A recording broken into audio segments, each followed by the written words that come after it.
Hey everyone, welcome to the RotoGrinders Morning Grind Podcast. I'm your host, Stevietpfl. It's Friday. It's December 16th, 2022. 10-game NBA slate to talk about here on today's podcast. Joined by my good buddy, Keith Eys819. Keith, what's happening, my friend? Not too much. Short little 4-gamer coming off from Thursday night, and Milwaukee just got absolutely destroyed. So that put a dent in that slate. Tough football game too. San Francisco looks thoroughly dominant, even with a third string quarterback. But that defense is completely legit there in San Francisco. So a couple of NBA lineups I'm still sweating, but football isn't going so well. I have some Kittle, just not enough, and I've got way too much Geno Smith. Geno. I was messing with you before we went live. I was like, man, you talk about Kittle every week, so I hope you have some captain. So, I'm glad that the Kittle week happened, and of course it happened on a Thursday Right. instead of on a main slate. So, yeah, I mean, football is interesting over the next couple of weeks because of how Christmas falls and like the schedule that we have over the next couple of weeks. So, and we're getting into like crunch time football. So, I mean, yeah, it'd be interesting to see how football plays out. Definitely ready to talk a little bit of hoops here. Some really interesting like spots in general, and some really interesting injuries that we're going to have to like go through and like kind of talk out a little bit. So, yeah, fun slate. Jump right in. 10 games. We get started. If you're hanging out on YouTube, welcome. Chat's open. I'll continue to try to pay attention to it each and every night. So if you are not watching on YouTube, subscribe, hit the notification button. That way, as soon as we go live, you'll get the little notification and you can hop on if you have nothing else going on. You could watch the football game and listen to the morning grind. There you go. Helping you out. Sleeper Fantasy, if you haven't checked them out, promo code Grinders, get a 100% deposit bonus up to $100. Again, I love what they're doing over on Sleeper. Fantasy props. Basketball might be my favorite. I really like the fantasy props for baseball and football and NASCAR, but basketball fantasy props might be my favorite. So I just love doing fantasy props at like 2 or 3 o'clock and not needing to worry about, oh, someone got rolled out at 6:30. What value? I don't have to worry about that. So if you haven't checked out Sleeper, check them out. Grinders code, and that gets you into the Grinders squad chat as well. So we're going to get started here. Atlanta at Charlotte. I looked a few minutes ago and there wasn't a line. I'm going to look again really quick. See if they posted a line for this game. It is up 232.5. The Hawks a 1-point favorite in this one. Clint Capella, John Collins, DeJounte Murray out for Atlanta. On the Charlotte side, Gordon Hayward upgraded to questionable. Cody Martin, DSJ, and Mark Williams all out. We'll start with Atlanta side first. Obviously DeJounte being out and John Collins being out, and now Clint Capella being out. Trae Young's 10K. I mean, gets a great matchup here going up against LaMelo Ball and the Charlotte defense. I mean, we're going to see a lot of ownership, I think, on Bogdanovich at 6K, because I still don't think that 6K is enough. Could potentially get some ownership on Hunter. But Okongwu is going to be like the chalky center play under 5K. I mean, just no one to really compete with for minutes. They do have like Jalen Johnson, but I mean, if Okongwu stays out of foul trouble, he's going to play 25 plus minutes. So what are your thoughts here on the Hawks? Yeah, this is one of the most interesting situations of the slate. Trae Young has a massive usage rate. He had been over 40%. I didn't check it after this last game. But he's honestly kind of disappointed in his first couple of games here without DeJounte. I mean, he's been fine, but he hasn't just absolutely smashed and put up that like 60 fantasy point game like we're kind of expecting from him. I think this is the matchup that changes. This is a great spot against Charlotte here. 10K is too cheap if he's going to get 40% usage. Even if he gets 35, 36%, that's still really solid. So Trae Young is one of my favorite spend ups on the slate. Agree with you on Bogdanovich. Price just not quite high enough yet. He gets a ton of usage off the bench normally, And he sees a few more minutes now without DeJounte. He's played over 30 minutes in each of the last 3 games. So agree he's a smash value.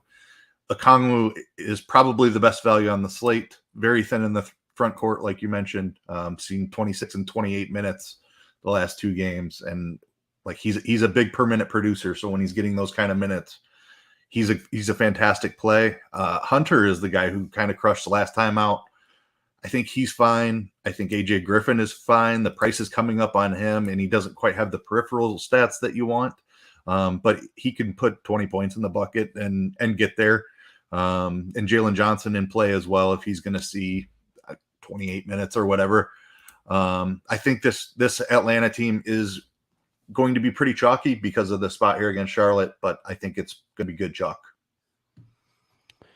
Yeah, the only downside to Atlanta chalk in general here is this game starts at 7:00. Yep. So you're taking up a lot of potential roster spots. I mean, there are some questionable names that sound more probable than questionable later, like with LeBron and Anthony Davis. But I mean, that Minnesota spot is the one that I'm like in my head. I'm like, man, the game changes so much if Gobert and D'Angelo sit. And is that value better? I mean, this game has a massive total. This is a good spot. I don't want to say that. Like, I'm not trying to tell you not to look at this spot. I'm just saying a lot of early plays, but I mean, they're fantastic plays. They really are. They're in great spot here. And yeah, I mean, Atlanta is definitely a team that I'm going to be overweight on in general here. So the Charlotte side of this game, I mean, kind of out of nowhere, LaMelo Ball came back. Yeah. I mean, they said that he would play in shorter stints, and he played 34 minutes against Detroit the other night. So I'm not concerned at all about LaMelo Ball's minutes. He's 8K. No DeJounte Murray is a huge upgrade to someone like LaMelo Ball. Terry Rozier is 7,800. Nope. Until this price comes way down with LaMelo Ball back, I'm out. I know Oubre had a really good game the other night. He had 27 shot attempts the other night with LaMelo coming back in that game against Detroit. I just don't see him shooting 25 plus times a night with LaMelo Ball back. Maybe, but I mean, I think LaMelo, and I kind of don't hate Mason Plumlee in this spot as a center pivot off of the chalky center play on the other side. Yeah, the pricing on Charlotte, like if last game wouldn't have happened, I would completely agree with you. Like Rozier and Oubre are priced to play without LaMelo Ball. So they're theoretically should be overpriced here, but they both were okay in the last game, actually. And this is another great spot against an Atlanta team that's without arguably their 2 best defenders, 3 best probably. Like DeJounte is great on the perimeter, and Collins and Capella are capable as well. So this is definitely a depleted team making this matchup a pretty good one. If Hayward comes back, then it's probably just too much. Like there's not going to be enough shots to go around. If Hayward continues to miss, if he sits one more game, I think you can take shots on Rozier and Oubre. It's not comfortable. Like their pricing is tough. You probably just play LaMelo at 8K. He's the better play, certainly, but I think you get a lot less ownership on the other two. If Hayward sits again, I could see routes to them getting there just on their shot volume. And I don't mind the Plumlee call at all, especially if Okongwu were to get in foul trouble. They're really thin in the front court. They don't have the size to slow down Plumlee if Okongwu were to wind up in foul trouble. So I like that call a lot. Anything else from this one, or you think we should move on here? I think we can move it on. Sacramento at Detroit, another game. I mean, these 2 7:00 games, we usually are like, 7:00 games, but this is another one. 238.5 total, 239 on some books. The Kings are a 5-point favorite in this one. As far as injury news, we know Cade Cunningham, probably going to stop mentioning him. He's out for the season, it sounds like. Livers is out. And then on the Kings side, Alex Lynn is out.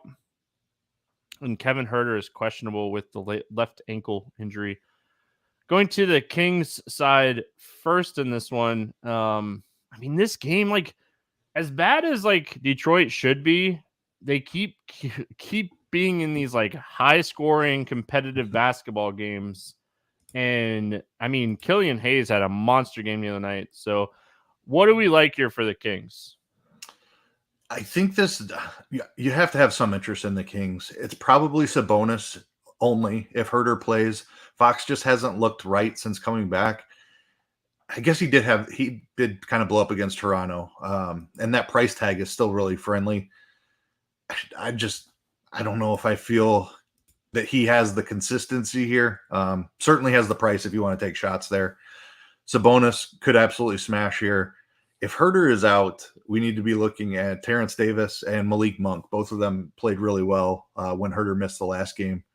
So they're still too cheap for the roles that they would jump into if Herter were to miss again. But I think Sabonis is my favorite play here, even though he's more expensive than Fox. The price tag on Fox is certainly fine, though, if you want to take some shots there. I mean, upside wise, I want to see if Herter plays. I mean, Fox he's going to shoot a lot. He has triple-double upside. He has some steal upside in this game. I think Sabonis has triple-double upside in this game as well at 9,600. I'm not typically one to play Sabonis at this high price tag, but I mean, Detroit has just been terrible this season on the defensive side. So, I mean, this team ranks 29th in defensive rating. This is a fantastic spot for the Kings. So, if you think Detroit can keep this game close, I think you could look at Sabonis or Fox. And if Herter sits, I think you could potentially look at like Malik Monk and even Harrison Barnes in tournaments as well. So good spot. I mean, definitely a spot to target. I mean, definitely a game to look at, so like low key Terrence Davis played 25 minutes the other night without Herter. So if he were to get a lot of second team usage, maybe you could take a shot on him at 3,900.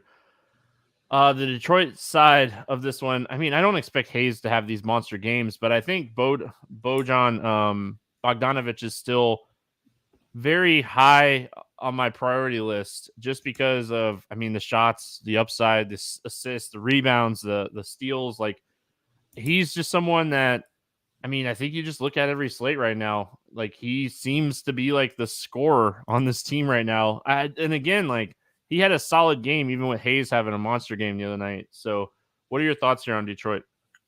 Yeah, Bojan has had a really good season, honestly. Like we always thought of him as just kind of a high floor, low ceiling type of guy when he was with Utah because he was more of a complementary piece.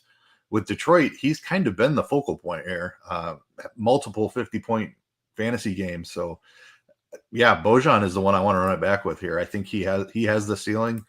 Hayes has done it with some frequency here, but there's a lot of duds in between as well. So I think Bojan is the safer bet since they're the same price. And I'm probably just looking for one piece here on Detroit to run back some Sacramento exposure. Yeah. Moving on. Orlando at Boston. My Magic. 228 total in this game. The Celtics a 13-point favorite in this one. I mean, it's hard not to agree with that line. On the Boston side, Gallinari is out. Al Horford and Robert Williams are both questionable. On the Orlando side, Wendell Carter, Hampton, Harris, Isaac, Okeke, and Suggs remain out. Hampton's with the G League, so he's not like out, but he's not with the team. So going to the Orlando Magic first. I mean, first and foremost, do we think this game stays close? If this game stays close, who benefits the most from Orlando? I mean, I like those 7 o'clock games, but I don't think I'm as high on these 7:30 games. Yeah, I think the blowout risk is definitely real here. Paying up for Paolo is kind of the way I think Orlando has to keep it close. 7,700, he can certainly pay that off. We've seen him put up a bunch of rebounds and assists to go along with like 20, 25 points a night. So I don't mind Paolo. I think you could take some shots on cheaper guys like Bol or even Markelle Fultz as well. They're both in the 5Ks. I'm only playing them if I'm playing Tatum or Brown on the other side, though.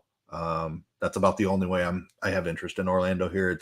And Tatum isn't going to be one of my favorite spend ups either. We talked about Trae Young already. There's a couple others further on in the slate. So probably won't have a ton of exposure here to Orlando. I don't think I'm going to have a ton of exposure to Boston either. Yeah. Like, I'm with you. I think the prices on Orlando, I don't get there. Like, if you're running 150 teams, maybe a couple of game stacks. But yeah, I mean, like, what do you do with Boston? Like, Tatum's 11-1, Jaylen Brown's 92. They have fantastic matchups against the Magic. They're coming off of a tough West Coast swing. So, I mean, it'd be nice for these guys to get back home, I'm sure. I don't know. Like, my initial thought is just to fade this game. Again, like, I could definitely see going, all right, well, I'm running a bunch of teams. If Orlando keeps this game close, Jaylen Brown can go bonkers and Banchero goes bonkers on the other side of this game. Something like that. But honestly, I'm probably just staying away from this game. Yeah, I'm kind of in the same boat. Like, Tatum and Brown are priced up so much that I just don't feel the need to take shots. Like, Tatum is right up there with some of the most expensive players on the slate. And don't get me wrong, he could certainly lead the slate in fantasy points. We just saw the explosion from him out in LA, 66 fantasy points. So he has the capability to pay that off, but you definitely need a full 4 quarters of run from him. I think there's the blowout risk just alone makes it not worth chasing. I think he is low owned in this spot, so I might sprinkle him in a little bit, but definitely would want to run that back with an Orlando guy. And like Brown's price tag, like he can go nuts too, but like 9,200 just feels a little bit steep for Brown. I prefer to play him around like 8,500. Yeah, we're gonna cruise along here. We got Indiana going into Cleveland. This game is currently at 223. The Cavs are a 7-point favorite. I think that's a pretty fair line. On the Cavs side, I mean, Ricky Rubio remains out. Wade and Windler are out. And then on the Pacers side, Duarte is out. I think he just got assigned to the G League. I don't know if that is he's going to be back or not soon. But Brown and Tice are out as well. Don't think it really matters, but just noting. We'll go to the Pacers side first. And with Duarte, if he is going to be like expected back, he can be listed as out on the report with G League and get assigned in the morning. So just, talk about that. Yep. So you could potentially pay attention to that. But I think we'll see him play a few games in the G League before we see him up with the team. What are your thoughts here on the Pacers? Really tough matchup. I know Halliburton has been amazing this season. 9,400 going against this Cleveland team, a Cleveland team that's healthy again. I don't see the spot. This as the spot for Halliburton. I just don't want to pay for him. Like Mathurin is the guy I think I would take some shots on and just hope that he gets really hot off the bench and makes a couple of threes.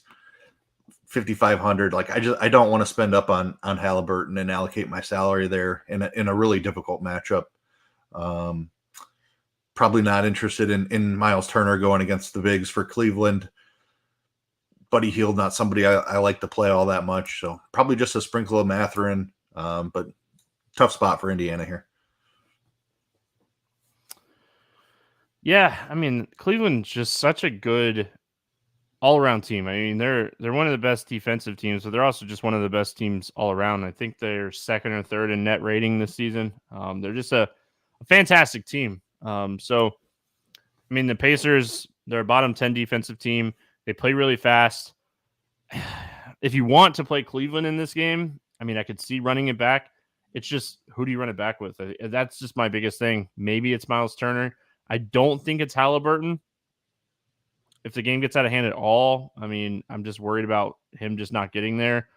Maybe it's like Mathurin or Buddy Hield.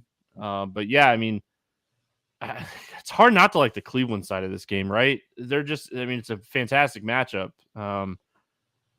Allen and Mobley, I mean, they kind of kill each other's upside. I could see Donovan Mitchell going big in this one, like 50, 60. I mean, if they give LeVert the minutes, he's cheap at 52 still. He's someone that's capable of going like 7X. What are your thoughts here on the Cavs? Yeah, it's a great matchup, but the Cavs are a tough team to play with everyone healthy now. Jared Allen was cheap there for a little while after he had come back from injury, but he's back up priced appropriately at 7K. I think he's probably my first look. I like the Mitchell call too. This seems like a game environment for Mitchell. Should be a decent pace up spot for Cleveland here. Could see Mitchell falling right into that and playing really well in this spot. Garland is cheap, but I don't like playing him alongside of Mitchell. Mitchell just takes up so much of the shot volume. Garland just hasn't seen the same type of usage. So I think it's Mitchell and maybe some shots on Allen for me. Like Kevin Love is really, really cheap, 3,600, but like he's not going to play a ton of minutes. You would need him to absolutely smash in 18 minutes or so, which he does on occasion. Depending on how much value is on the slate, I don't hate some shots on Kevin Love. Good old Kevin Love, 3,600. If you got that like 22-minute game and he shot really well, I mean, he could smash. So also, if this game gets out of hand, he probably doesn't play a lot. So the boomer bust. Yeah. That's what I was like. What? I was like trying to think of the term, but yeah. Brooklyn at Toronto. This game currently at a 226.5 total. The Nets are a 1-point favorite from what I'm seeing on multiple books. I mean, on the Nets side of things, Seth Curry is questionable. Patty Mills is doubtful. On the Toronto side, Precious, OG, and Porter are still out. Let's go Brooklyn first. What are your thoughts here on the Nets? Similar to Cleveland, and they had a couple of guys miss time with injury. Now everybody's back and healthy. Like when Durant and Irving are both out there, and Simmons as well, it's hard to play this Brooklyn team. I don't hate the price tag on Simmons. I kind of do hate the price tag on Durant. I think Kyrie is fine. Just not an ideal matchup. Toronto plays slow. They're decent on the defensive end. So not a great matchup here for Brooklyn. Royce O'Neal's coming back. He's 5,400. I don't mind that. We've seen him pile up the peripheral stats in this starting lineup. He's not going to shoot a ton, but he can put up some stats. So like I wouldn't try to talk you out of anybody, but not the best matchup, and the pricing's a little bit tougher. Yeah. Man, I like the Toronto side. Like, we're going to talk about Van Vliet, Barnes, Siakam in this game. I like the Toronto side. Durant and Kyrie with Simmons back and Claxton back. Everyone kind of healthy here. I mean, I think my favorite play from Brooklyn might be like Royce O'Neal. I mean, he is cheap for what he's done. Like, and you wouldn't think that he's able to. I struggle with the ceiling with everybody healthy. But I mean, we've seen this guy put up a triple-double this season. So I don't think he gets the shot volume here to get the 10 points, which sounds insane, but that's just kind of his role on this team. He knows his role. He plays great defense, and he gets a bunch of boards and gives out some assists. So at 5,400, I think you can take some shots for sure. Yeah, I mean, it's hard. Like Claxton, he was playing a lot better when Claxton was out. And I get that. But at the end of the day, I mean, he's just really cheap, and he plays 35 minutes a night. So Toronto, I mean, I like this spot a lot for Siakam. I could see Siakam having like a big game. He's averaged 56 fantasy points in 2 matchups against this team already.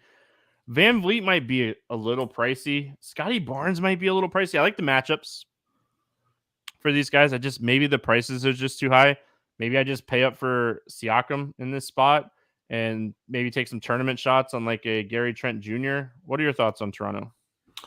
Yeah, with OG Anunoby out, we have seen these guys play literally 40 minutes a game in the 2 games out OG. So there's upside here. I agree. Like, the pricing feels uncomfortable, but like we just saw in the last game, Van Vliet absolutely smashed. Scotty Barnes smashed right alongside of him. Siakam was down a little bit that game, but he has absolutely been smashing all season long. So I agree. This is a spot we want to look at with, like, it's a very condensed rotation. They're going to be out there for like 38 minutes, I think is is like a floor as long as the game is close. So yeah, the pricing feels a bit uncomfortable, but without Anunoby in there, I think they're absolutely still in play. Trent is really cheap and very appealing. He's a frustrating guy to play because like he was chalk on the last slate and he only took 9 shots, which is just insane. He was shooting even more than that when Anunoby was out there. So I don't expect that type of thing again from Trent. He should get his 12 to 15 shots up. So I like that call at 5,900. And then the other guys, like their ceiling is so high because of how many minutes they play. Fantastic matchup here against Brooklyn. So I think you want to take some shots for sure. All right. We got Golden State at Philadelphia. I'm seeing 232 most books, and most books have Philly anywhere from -7 to -7.5 in this one. So we'll go with that. Warrior side, Steph is out. Sounds like it's going to be about a month for him on the shoulder. Iguodala remains out. Wiggins remains out, and Draymond is questionable, dealing with like a quad. The Philadelphia side, I mean, Maxi's out, but outside of that, they're pretty healthy. So go with Golden State first. I mean, I think Jordan Poole is going to shoot a ton of times. Like he's going to shoot 20 to 25 times a night with Curry out. He's going to have these blow-up games. There's no doubt about it that he's going to have these blow-up games. But Klay Thompson's going to shoot 20-plus times a night too. And he's 71 compared to 82. I think the guy I'm really looking at value-wise is DiVincenzo. And I think ceiling-wise, you could look at Poole or Thompson. I like the discount on Thompson. And, I mean, if Draymond's out, I think we have to have interest in, like, Kuminga at 49. So Golden State is definitely a team to target on this slate. Yeah, I mean, Steph just leaves behind so much usage. Like you look at Jordan Poole and you think 8,200. How can you pay that for Jordan Poole? But you have to remember, like 35% usage has come off the floor here. So Poole already shoots a ton. It's going to be available for him. I like that Poole gets a few more assists, a few more rebounds than Klay. So that kind of is baked into the price for me. I think they're both fantastic plays. Certainly wouldn't try to talk you off of Klay either. He's going to shoot it a bunch. I love the DiVincenzo call. We saw him jump into the starting lineup last game and play 38 minutes. So he could be ready to take on a much bigger role without Steph here. So love that call. Can completely agree with the Kuminga. If Draymond is out, you can certainly go right back. Like their bench rotation is hard to figure out, but I think there is some value here if you wanted to go even deeper here.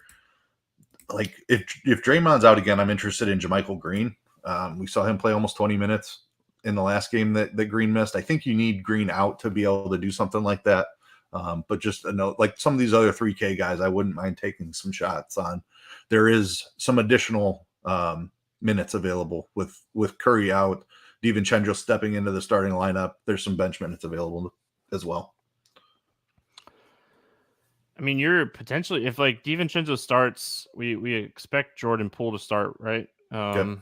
So like if those two guys start with Wiggins out, Moody could be someone that plays like 22 to 24 minutes off the bench with a lot of usage. I mean, he'd be the guy handling the basketball. So, I mean, and if this game does turn ugly into a blowout or whatever, I mean, he'd probably be the guy that benefits and stays on the floor.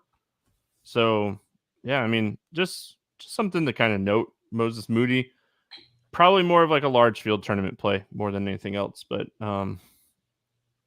going to the Philly side, I mean, one of or both of Embiid and Harden are going to smash Golden State in this spot. Golden State's going to try to push the pace. It's pace up spot. The defense is not good, not as good. So, I mean, what are we looking at in this spot when it comes to Philadelphia? Yeah, I mean, Harden and Embiid are two of the best plays on the slate. Harden has played extremely well this season. Even before he went down with the injury, he was looking like a different version than the Harden that was in Philly last year. He's shooting the ball more. Now he doesn't have Tyrese Maxey to worry about. So I think Harden is too cheap in this spot. I'd put him right there with Trey as like point per dollar best play on the slate. Embiid has a massive ceiling. 11.5 is not out of the price range at all for this matchup. It's a great spot against Golden State.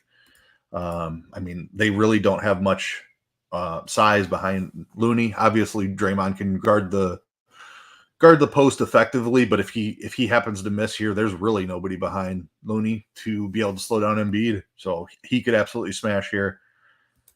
We saw Tobias Harris put up a pretty decent game in the last one. This game is a big enough pace up spot. I think you could take some shots on Harris as well, but mostly Embiid and Harden for me. Yeah, I mean, I really don't want to play Tobias Harris at 68. I mean, I hear you. He's never a sexy play. That's all I got. Hashtag analysis. Moving on. New York at Chicago. The Knicks and the Bulls. 228.5 total. The Bulls are a 3-point favorite in this one. I like Knicks Bulls, man. Nothing like a Knicks Bulls game. Like if you've been a sports fan for a long time, like Knicks Bulls, just doesn't it just makes you like, yeah, Knicks Bulls. I grew up in the 90s near Chicago, so yeah. I'm all about that. Yeah, I mean, like if you're like our generation, like you just know. So anyway, we got Lonzo Ball out. AU is questionable, and that's really it for Chicago. On the Knicks side of things, I mean, Obi Toppin's out. That's really it for them. Archie is questionable. Let's go to the Knicks first. Anything that you like here for the Knicks? I absolutely love Julius Randle again. I was way overweight on him in this matchup on Wednesday night, I believe it was, and absolutely smashed. He's just not expensive enough. His price did not move at all. He's 8,700 again. He's been a different player over his last like 8 games. His usage is over 30%. He's getting like 10 rebounds a game. Julius Randle looks like the guy from 2 years ago that the Knicks re-signed. He won most improved player that year. Like Julius Randle looks really good recently. So I'm going right back to that well. I think he should be about 9,500. He's way too cheap for this matchup against Chicago. I think Brunson and Barrett are fine. Barrett's a little more expensive than I like. We haven't seen a huge ceiling out of him often enough this season, in my opinion. So I probably won't get to a ton of Barrett. I think you can certainly play some Mitchell Robinson at 5,200 as well. I like this game environment a lot. Like you said, a little bit of a rivalry here. And we just saw this matchup, and it went about exactly as I expected it to. That game did end up in overtime, so it was even juicier than expected. I don't expect anything different here. Great game environment. I absolutely love Julius Randle. Yeah, I mean, I could see Randle having a good game for sure. Played a ton of minutes the first time these two teams met. I think they went into overtime. They did. I mean, you're going to get a competitive basketball game here. I mean, that's just what this game's going to be. So I don't hate it. I don't love it. I don't hate it. I mean, if you're playing Randle, I think you need to play probably DeRozan or Levine on the other side of this game. I think I lean more DeRozan. I think that he still has more upside right now, but Levine has been shooting a ton. He's just not really doing anything else. So, I mean, he definitely has some upside. This is easily a game that I could be like, all right, I'm probably going to fade it. And I'm okay with that too. What are your thoughts here on the Bulls? Yeah, I'm not as excited about the Bulls side of this, but I think there are some playable pieces here. Like it's never fun to try to figure out which one of DeRozan, Levine, and Vucevic are going to put up a ceiling score, but one of them generally does. I believe it was Vooch in that last matchup. DeRozan was down a little bit. Levine didn't shoot particularly well. Yeah, so Vooch put up, what was that, 40? It's 39. Yeah, 39. I guess none of them really had the big ceiling game, but Levine and his price, I think, is probably where I'd go here. Like, he's definitely struggling with his shot a little bit. It might be the knee that's still bothering him. But him being 7,300, I think he has the best ceiling here. I don't hate DeRozan. I definitely wouldn't stack him. I'm probably only choosing one of the Bulls 3 stars. I do, depending on value, I think Patrick Williams is in play as well. He's a guy that we've seen play 30 minutes pretty consistently here. He's 4K. It's a game environment I like. I'm going to have a lot of exposure to the Knicks side, so I'm just looking for other pieces here on Chicago to kind of make it a game stack, and Patrick Williams will be in the pool. Good old Patrick Williams. Minnesota at OKC taking on the Thunder. 231.5 total here. Thunder. Yes, let that sink in. Thunder -1.5 favorites in this one. Minnesota side, I mean, Gobert is questionable. Prince is out. Towns is out. Russell is questionable. McLaughlin is out as well. So, yeah, could be interesting. Thunder side of things, Robinson Earl remains out. Holmgren is out. Dieng is out. Kendrick Williams is out. Go to the Minnesota side first. Really tough to break this down with the night before. Russell missed Wednesday night, so we have a little bit of sample size to go off of that. And if Rudy Gobert sits as well, like Minnesota becomes one of the top value plays, like teams to target on the slate going up against the Thunder. So, if Russell sits, I think you take a shot on maybe like an Austin Rivers again. He played 9 minutes the other night. It was ugly. It was against the Clippers. It pains me. It pains me to say it, but the fact that like they ran him out so much more than like Noel worries me a little bit. I think Noel has the higher ceiling than him. And then like if Gobert sits, like Naz Reid's one of the top value plays on the slate, just play him. He should smash in the spot without Gobert. So what are your thoughts on Minnesota? Like, Edwards, I guess I should have started with Anthony Edwards, but he's 8,900. So, Anderson's under 6K. Like, what are you thinking here for the Timberwolves? Yeah, this takes me back to the Wednesday slate. I had a really good night on Wednesday, but it should have been a 5-figure night. And I just missed that because I had so much Jalen Noel. They announced Austin Rivers as a starter, and I was like, there's no way he's playing more than Jalen Noel.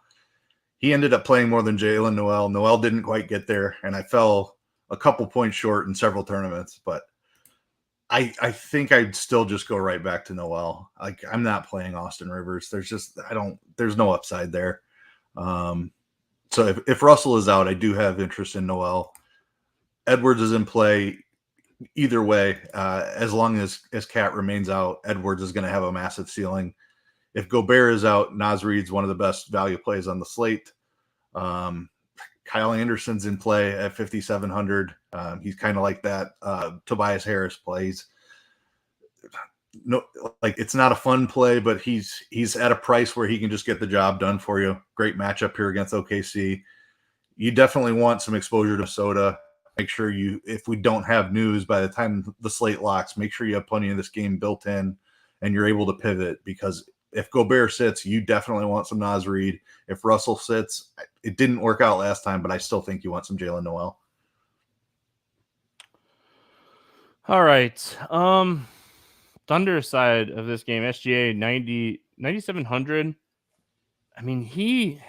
I like him to go over 50. It's just, does he go over like 60? What are your thoughts when it comes to the Thunder? Yeah, the Thunder are tough. It's pretty much almost always just SGA, Giddey, and Dort for me. And Dort just recently, he's been playing a little bit better. He's going to be out there for 30-ish minutes. Giddey should get his 30 minutes. It's the price on Dort is fine, I think, for this matchup against Minnesota, especially if Gobert is out. Minnesota could really struggle on the defensive end. SGA is the primary target for sure. It's just, can he get to that 60? He's probably likely getting around 50, but you probably need 60 out of him. So I think that's the question. I'll probably take some shots on him. I think this Minnesota team without Cat, and if Gobert misses, they just don't have a ton of rim protection, and SGA could absolutely crush if Gobert is out. So I really like SGA without Gobert now that I've talked through that a little bit. JRE remains out. I think you can take shots on Bazley. He's been in the starting lineup. You definitely want to see a lineup. If Bazley's starting, he played 30 minutes last game. He's 3,500. You can go back to that. But yeah, the rotation gets really dicey for OKC outside of the top three guys. Yeah, I mean, Bazley potential bump too if Gobert doesn't play. I mean, I definitely like him more against Naz Reid than I do against Rudy Gobert. Yep. So yeah, just a little note. Yeah, I mean, I don't hate Jalen Williams. I know this guy is capable of big games. He's someone that can fill the stat sheet up as well. So I don't mind him in large field tournaments here. Portland at Dallas. Yes. Portland at Dallas. I've been waiting to talk about this one. 222.5 total. I hope that one scares everybody off. Dallas minus 3.5 point favorites. On the Dallas side, Bertans is questionable.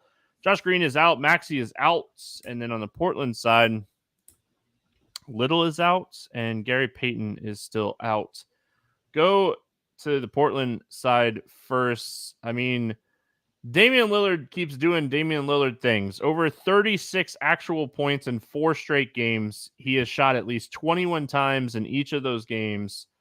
He's just going to keep chucking. Simons is still too expensive with Lillard back. I really have no interest in Portland outside of Lillard. And with all the value that we have on this slate, it actually might be doable to run a Lillard-Luka stack. And that might be what I do just for fun because I think this game has a ton of potential. Yeah, it's not a comfortable play. Lillard over 10K and Dallas, one of the best defenses in basketball that play slow. I think you're going to get the ownership you're looking for on this game. Luka's really expensive. To stack Lillard and Luka together is extremely expensive. It probably can make it work with some of the stuff in Atlanta. Golden State has some value there, and there's always going to be some value open up on an NBA day. So, yeah, Minnesota might have some for sure. So without looking, how much do you think Luka and Lillard combined for the first time these two teams played this season? I'll go like 125. You're not even close. So, Lillard went for 58 and Luka went for 83. Oh, wow. So I mean, I'm just telling you, that's like the ceiling. The ceiling for these guys is, getting into that like 130 plus range for 2 players. You're going to need the value guys to go like have good games, but if everyone is playing the same value plays, where do we get different? Well, I get different by playing the 2 best point guards on the slate. There you go. That's where I get different. I like it. It probably doesn't work, but hey, it's Friday NBA. I mean, I can't talk you off of it. Lillard has been amazing. Like you ran it down. Like dude just keeps putting points in the bucket. So, and we know what Luka game time, baby. So. Oh yeah. What are your thoughts here on the other side, Dallas side of this game? It's Luka, and that's really about it. Tim Hardaway continues to shoot a lot, but like the price is kind of adjusted on him now. 5K. Pretty good matchup against Portland here. I don't know. I'm not playing Christian Wood coming off the bench. I'm not playing Dinwiddie. Dorian Finney-Smith is really cheap, but I think there's better value. Yeah, probably just Luka here for Dallas. So if you plug in Luka and Lillard, you get 4,500 per player. There's at least 3 viable under 4K options on this slate. So I mean, it's stars and scrubs, but if you get Naz Reid and Okongwu for sure is going to be in there as like smash guys that are just going to destroy their price. And then, yeah, like you said, there's some 3K guys in Golden State.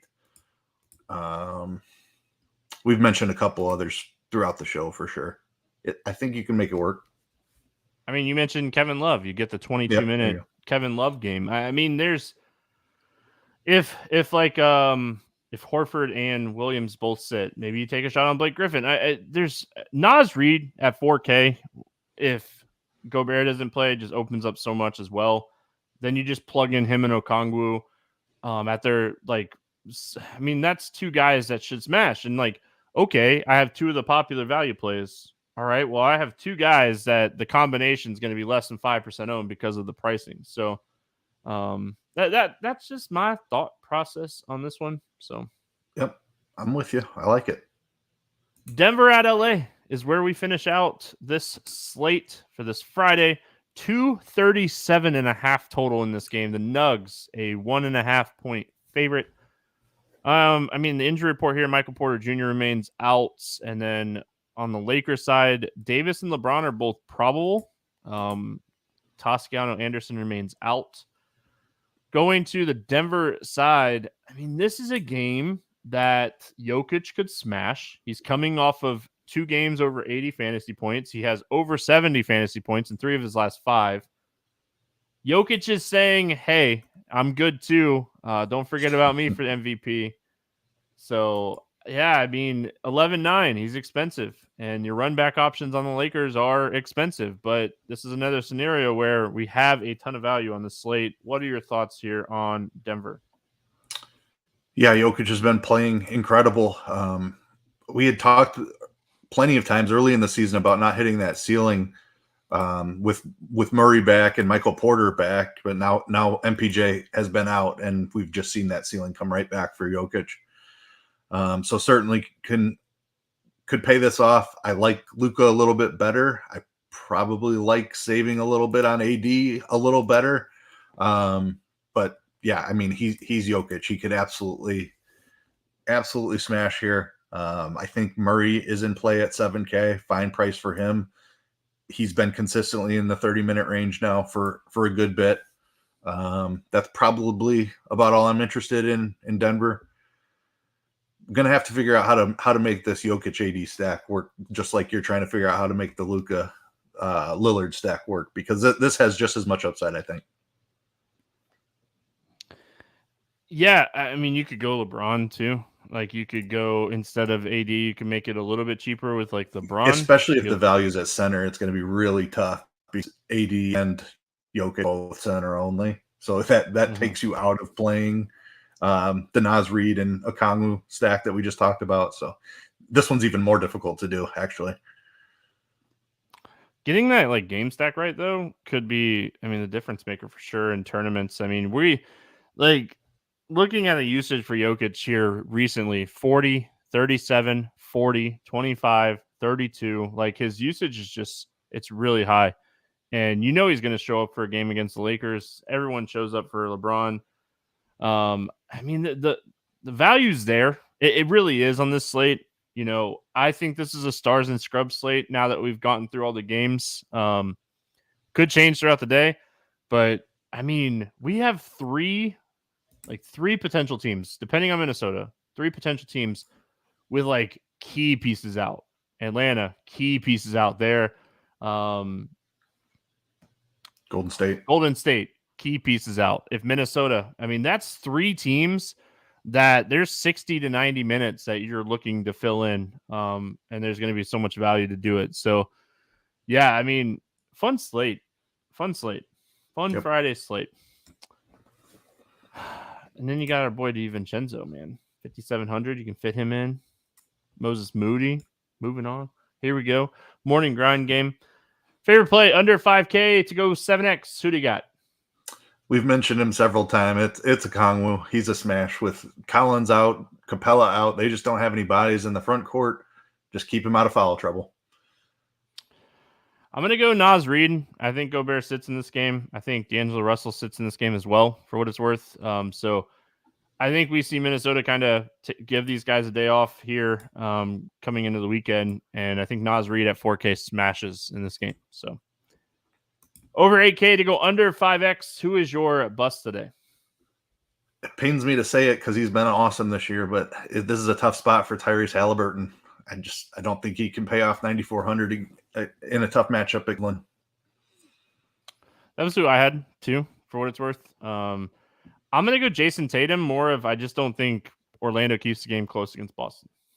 So Jason Tatum for me. Favorite 6X play on the slate. Who do you got? Give me Julius Randle. Dude's been smashing recently. Love the matchup against Chicago. Everyone on YouTube, you see me. It's Dame time, baby.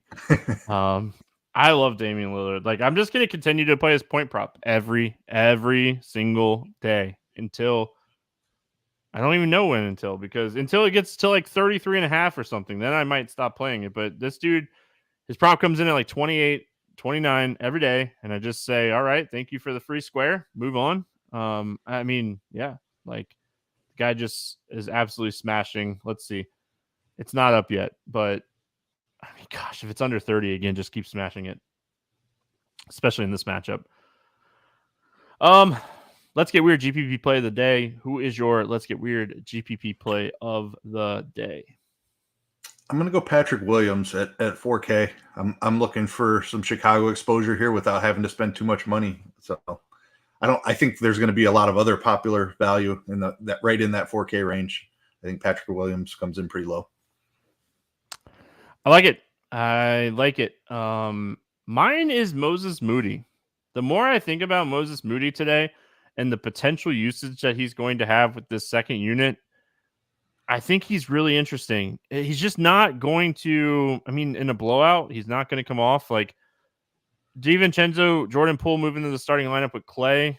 Like, who is the usage guy in the second unit? I mean, I don't know if it's going to be Moses Moody or not, but it's hard for me not to have interest in him here. I will note really quick that I like this so much more if Draymond sits because Kuminga, the one game sample size that we do have, like Kuminga had a monster usage with the second unit. Yeah. Moody still had a good game, but I like this even more if Kuminga starts. I really like your JaMychal Green call if Draymond is out as well. Like, those are two guys that could go really low owned and like blowout doesn't matter for those guys. Maybe JaMychal more than Moody, but any bets standing out to you here night before? So you're gonna like this if you're looking for a blowout against Golden State because Philly minus 7.5 feels a little bit short to me. Like, Steph Curry is one of the best players in the league. Golden State's going to struggle without Curry for a couple of weeks here, so I'll take Philly minus 7.5. It's not just Curry too, right? It's Wiggins. Like, it's really just kind of unloading your bench into the starting lineup. Like, you really kind of need Jordan Poole on the bench. I mean, that's why they have him. So it's a huge hit to the scoring with the rotations can change a little bit to help it, but still, I like that call. I'm going to go over in the Portland-Dallas game. It's currently at 221. I like this game. Maybe I'm just biased on this game in general. I just think this game's going to be really good. It went 229 the last time these two teams played. I think we see Luka show up. I think we see Lillard show up. I'm going to take the over in this one. No sleeper yet. I just looked again, and they didn't have anything posted yet. I mean, they have a couple things, but nothing like, gotta play it type of stuff. So, again, I'm really going to be looking for Lillard's point prop. It's at 28.5. It just posted as I literally looked like 4 minutes ago. So I love that 28.5. I'll find something to pair it with. Do they have a Julius Randle points, rebounds, assists line? Oh, let's see. New York. I've been hammering Julius that Randle. at like 38.5. 38.5. You like that one? I like it. All right, I'm a parrot. There we go. Morning grind game. Julius Randle over 38.5 points, rebound, assist. Damian Lillard over 28.5 points. Classic. No, we're going all in. We're going for the 3X. No classic on the 2 picks. So that's it. That's what we got. Grinders code. It'll be there in the Grinders chat right now. You can see it. Keith, any final thoughts before we get out of here? This should be a fun slate. I agree. There's a lot of fun ways to build. There's some good value out there already. We'll see what else opens up. But yeah, definitely a fun Friday slate here for NBA. That's going to wrap it up for Friday. Hope everyone has a fantastic weekend. Last weekend before good old-fashioned Christmas weekend. So enjoy it. get that dreaded shopping done. And we'll be back Monday talking some hoops. Hope everyone has a great one. We'll see you then.